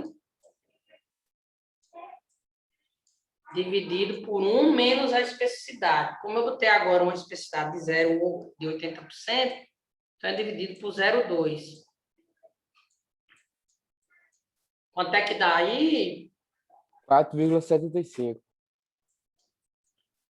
Perceba que é ali na trave um 5, né? É um teste que ele pode ser útil, né? Ele ainda tem uma likelihood rate abaixo de 5, aquela coisa que provavelmente é um teste que você não deveria usar. E só para vocês verem como tem essa intercambiação, se eu mantiver a mesma prevalência, se eu mantiver a mesma especificidade, entretanto, agora a sensibilidade que era 95, eu baixar para 85,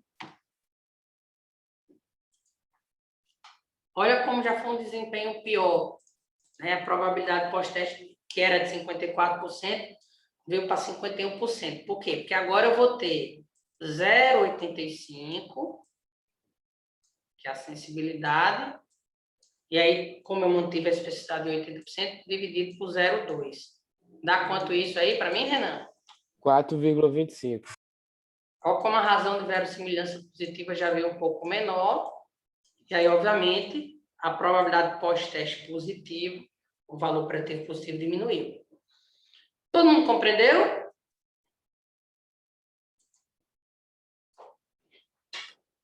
Hein? Lucas, Cerqueira. Entendi, professor. Vocês, gente, têm acesso ao EasyR, tá? Essa é uma parte do EasyR que é interessante, que você não precisa ter o banco de dados. Vocês podem ali ir brincando e testando, fazendo para vocês aprenderem, né? Se eu boto uma prevalência maior e mantenho a sensibilidade, a especificidade, o que é que acontece com o valor preditivo positivo e assim sucessivamente, né? É interessante vocês treinarem, porque eu diria que, assim, ensaio clínico randomizado, estudo de corte e tal, você vai ter que saber interpretar, mas muitas vezes você não vai aplicar. Você tem que saber interpretar para ter uma análise crítica disso, mas muitas vezes vocês não vão aplicar. Vocês vão ter análise crítica, você vai estar lá trabalhando no dia a dia. Mas teste diagnóstico é uma coisa que se aplica no dia a dia. Você está aplicando o teste, então você tem que ter uma noção da sensibilidade, da especificidade e, obviamente, do quanto esse teste vai impactar na sua decisão terapêutica. Lembrando do motivo que você está aplicando o teste. Ele pode ser um motivo de diagnóstico, então o entendimento é um. Ele pode ser um motivo de prognóstico, então o entendimento é outro. Ele pode ser um motivo para excluir, o seu objetivo não é confirmar, na verdade, ele é excluir um diagnóstico, então o entendimento é outro. Pode ser um teste de screening, o entendimento é outro, mas no final tudo vai rolar em cima de sensibilidade, especificidade, valor preditivo positivo, valor preditivo negativo, para a prevalência da população. É por isso que, por exemplo, embora você tenha a mamografia, que ela tem uma sensibilidade, uma especificidade pré-determinada, né? Ela só se mostra eficiente como screening a partir de qual a idade da mulher. Acho que 40 anos, eu não tenho isso de cabeça. Não adianta estar fazendo mamografia numa menina de 10 anos de idade, numa menina de 15 anos de idade. Por quê? Porque a prevalência de câncer de mama nessa faixa etária é pequena.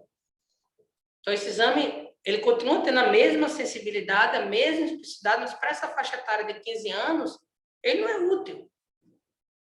Ele vai ser útil, a mesma lógica para as extremas idosas. Se não me engano, o screening é recomendado até 65, 70 anos de idade, isso muda, né? Vocês estão aí pagaram ginecologia, obstetrícia, estão mais atualizados do que eu. Mas perceba que existe uma faixa de idade onde ele faz sentido, por quê? Que é onde exatamente os valores preditivos, positivos e negativos dentro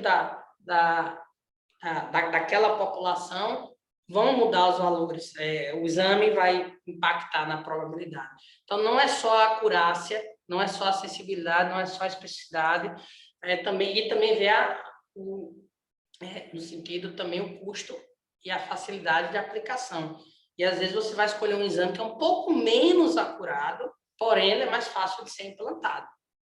Aí é isso que a gente vai querer na prova de vocês. Colocar situações, eu prefiro essa, por isso, por aquilo outro. Esse exame é melhor, embora menos acurado, ou esse exame é mais acurado e é de fácil aplicação, para o contexto X, para o contexto Y, comparando as razões de verossimilhança, comparando a sensibilidade, e principalmente como é feito o exame. Isso é importante. Um exame que é feito só com a coleta de sangue simples é melhor do que você coletar uma medula óssea. E aí eu vou dar um exemplo bem honesto, para vocês terem uma ideia. Vocês estão pagando infectologia? Ainda não, professor. Não. Então, deixa eu ver. Vocês pagaram cardiologia. Pronto. Estão pagando nefro, né? Isso. Qual é o exame padrão ouro, ou qual é o exame que a gente usa normalmente para dizer que o paciente tem insuficiência renal?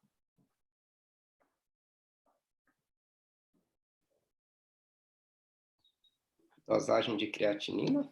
Exato. Na verdade, o clearance de creatinina, né? Você faz o clearance de creatinina.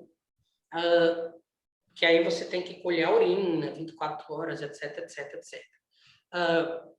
Às vezes, dependendo da probabilidade, você com a dosagem de creatinina sérica, você pode estimar e calcular um clearance estimado. E às vezes isso, como uma primeira medida, é eficiente, embora não é o exame de verdade. Se você tem um paciente que não urina, se você tem um paciente que tem dificuldade de coletar urina, você tem que sondar o paciente, um paciente acamado, um paciente, enfim, tem situações que às vezes, o exame ele é mais adequado pelo contexto. Outro exemplo rápido para vocês lembrarem, urologia, E aí vem a grande demanda lá do PSA, O PSA é um exame extremamente sensível, mas ele é pouco específico, Então, ele é exatamente um excelente exame de triagem, porque dificilmente uma pessoa com câncer de próstata não vai ter um PSA elevado. Só que, embora ele tenha uma alta sensibilidade, você vai ter muitos pacientes que vão ter o PSA elevado e não tem o câncer. E aí vem o grande questionamento eterno, que quando você vê a urologia versus a medicina da família, vale a pena fazer screening de uma doença? Aí vem a segunda questão, O diagnóstico precoce muda a vida da pessoa? A intervenção terapêutica precoce vai fazer a diferença? Então, não é só olhar o exame, é olhar como o exame tem um impacto na população, e não só de custo, mas também biopsicossocial, Porque para a maioria dos cânceres de próstata que a gente diagnostica precocemente, muito provavelmente você não teria que tratar. O paciente provavelmente iria morrer sem saber que existe. E aí você entra numa seara muito grande, mas quando a gente analisa do ponto de vista de evidência, a maioria das sociedades que trabalham com evidência com custo, como a Inglaterra, recomendam não testar. Recomendam não fazer o screening populacional. Você fazer o screening se for uma demanda do paciente. Às vezes o paciente vai no consultório eu quero fazer isso. Uma coisa, mas nessas campanhas generalizadas, porque você vai ter, primeiro, muito falso positivo, Segundo, você vai diagnosticar um monte de lesão precoce, você faz a cirurgia, faz a radioterapia, o cara talvez nunca fosse morrer daquilo, mas vai ter a sequela da cirurgia, a sequela da rádio, o risco de neoplasia secundária, impotência, disfunção erétil, incontinência urinária. Até que ponto isso vale a pena? Né? Então, é um debate muito grande hoje no mundo, né? Que até que não vale a pena você fazer screening de câncer de próstata.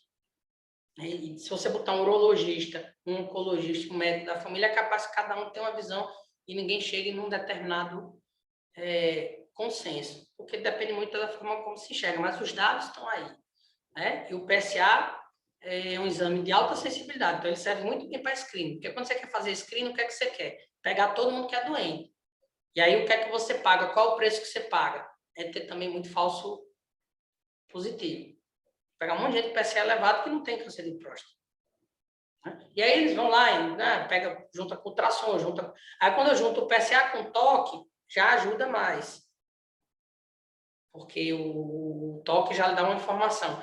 Quando eu peço o PSA com toque, uma história em ultrassom, já refina um pouco mais.